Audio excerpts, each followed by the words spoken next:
Insurance के base पे हमने इसको एडमिट किया था, जो कि ये शुक्रवार को बहुत ज़्यादा बीमार पड़ गई थी।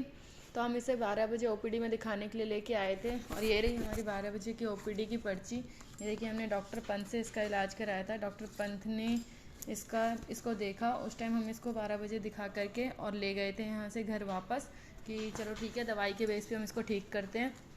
बट रात को 7 साढ़े 7 बजे इसकी तबीयत ज़्यादा ख़राब हो गई, और उससे पहले ये लास्ट मंथ फरवरी में भी एडमिट हुई थी यहीं पर, इसी बीमारी पे, कि इसको हाई फीवर हो रहा था, जो कि 104 तक पहुंच रहा था, 103 तक पहुंच रहा था।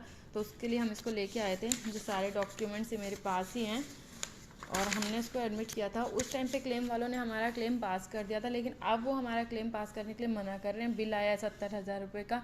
अब हम आम आदमी जो कहीं ना कहीं से इंतज़ाम करके क्लेम लेते हैं, इंश्योरेंस लेते हैं कि हमारे बच्चा हमारी फैमिली ठीक रहे, और उसके बाद फिर ये ऐसा करते हैं कि हमें क्लेम देने से मना कर देते हैं। तो बताइए, एक आम आदमी क्या करेगा? कहाँ से लाएगा 70,000 रुपये? 25-30 हज़ार रुपये कमाने वाला आदमी 70,000 रुपये कहाँ से लेके आएगा? ये मेरे हस्बैंड जो कल से परेशान बैठे हैं कि लगे हुए हैं, कभी कहीं बात करने में डॉक्टर के पास जाते हैं तो वो कहते हैं हम क्या करें, हम अपनी तरफ से पर्ची बना के दे रहे हैं, और अगर हम क्लेम वालों से बात करते हैं तो वो आधी बात सुन के फ़ोन काट देते हैं। बताना जी।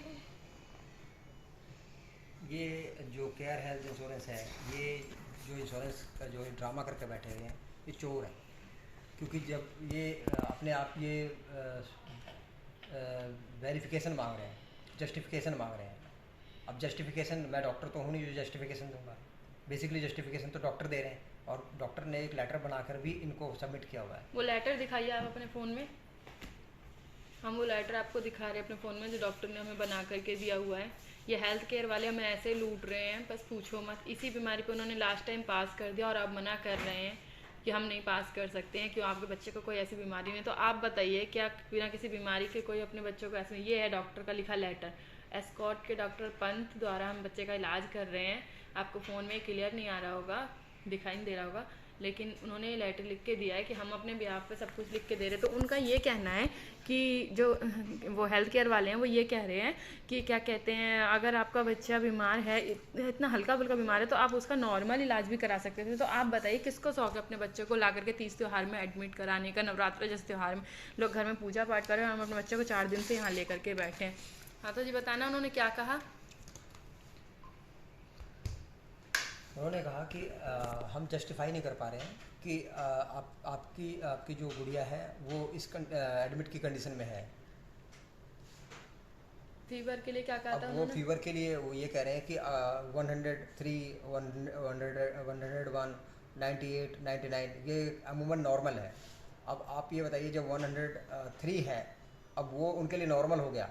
कहते हैं वो एक दिन बुखार हुआ है, तो उसके बिहाफ पे आप एडमिट कैसे करवा सकते हैं? अब छोटी सी बात है, अगर कॉम्प्लिकेटेड कंडीशन है, इमरजेंसी में है, और अगर मैं ओपीडी में आके ट्रीटमेंट करवा के जा रहा हूँ, और जब शाम को मेरे साथ इमरजेंसी क्रिएट होता है, तो मैं डॉक्टर के पास आता हूँ। डॉक्टर कहते हैं जी ऐसा कॉम्प्लिकेटेड कंडीशन है, इनको एडमिट करना पड़ेगा। तो एक आम आदमी क्या करेगा? वो तो एडमिट करेगा, जब डॉक्टर हमें रेकमेंडेड कर रहे हैं। अभी हमें फोर्टिस वालों ने रोका हुआ है, कहते हैं पहले 70,000 रुपये आप यहाँ पे आप जाके TPA में बिलिंग में लेके आओ, जब हम आपको डिस्चार्ज करेंगे। अब छोटी सी बात यह है कि जब हमने 10 लाख का इंश्योरेंस लिया हुआ है, 10 लाख का इंश्योरेंस किस लिए लिया हमने?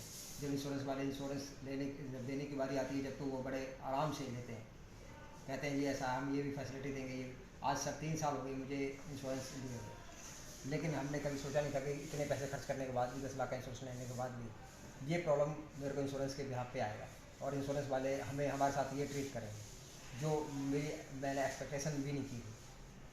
तो मैं तो यही कहूँगा कि इंश्योरेंस आप लोग भी करवाते होंगे, पर ऐसे धोखेबाज इंश्योरेंस कंपनियों से आप बच के रहें। स्पेशली हेल्थ केयर वालों से आप लोग बच के रहें, हेल्थ क्योंकि केयर ये इंश्योरेंस से आप जितना ज़्यादा हो ये अवॉइड करें, ना ये लो तो पब्लिक ज़्यादा को हो। लूटने वाला केयर है, हेल्थ केयर है, जो कि पब्लिक को अच्छे से नींबू की तरह निचोड़ के लूट रहा है कि आओ फंसो हमारी जाल में, और हम आपको फंसा करके अच्छे से आपको लपेटेंगे। हमसे ही पैसा लेके हमें ही इंश्योरेंस का पे देने के लिए मना कर देते हैं ये लोग। ऐसे चोर हैं ये लोग। अब बताओ हम क्या करें? एक आम आदमी, एक आम पब्लिक कैसे पे करेगी इतने पैसे को?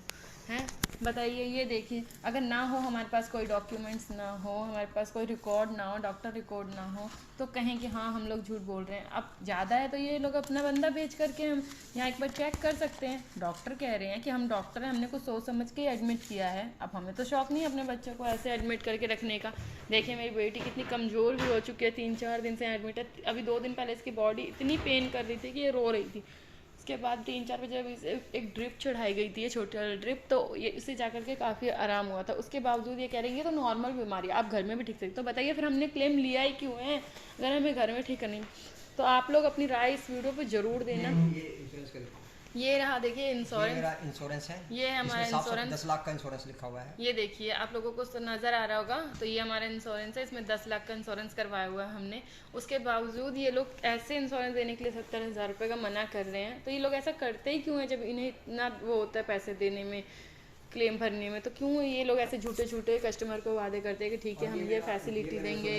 और ये है इंश्योरेंस कार्ड हमारा, जिसके बेस पे हम आए थे, लास्ट मंथ भी आए थे। इन्होंने ईजिली हमें पेमेंट किया था कि ठीक है ये, और आज उसी बीमारी के लिए हम 1 महीने बाद अपनी बेटी को लेके आ रहे हैं तो ये लोग मना करते हैं। बताओ हम क्या करें, हम यहाँ सुबह से बैठे हुए हैं कि डिस्चार्ज करवाएंगे, पर डिस्चार्ज के लिए भी तो 70,000 एकदम से हम कहाँ से अरेंज करें 70,000 रुपये का। एक आम आदमी तो परेशान ही हो जाएगा सडनली। उस पर जब 70,000 का बर्डन डाल दिया जाएगा तो किस लिए इंश्योरेंस लेता है बंदा, किस लिए ये सब फैसिलिटी रखता है कि ठीक है हमारे बच्चों को कोई तकलीफ ना हो। उसके बावजूद अगर हमें इस चीज़ों को फेस करना पड़े तो बेकार इंश्योरेंस लेना। तो प्लीज़ आप लोग भी हेल्थ केयर वालों से बच के रहें, ये बहुत ही फ्रॉड कंपनी है।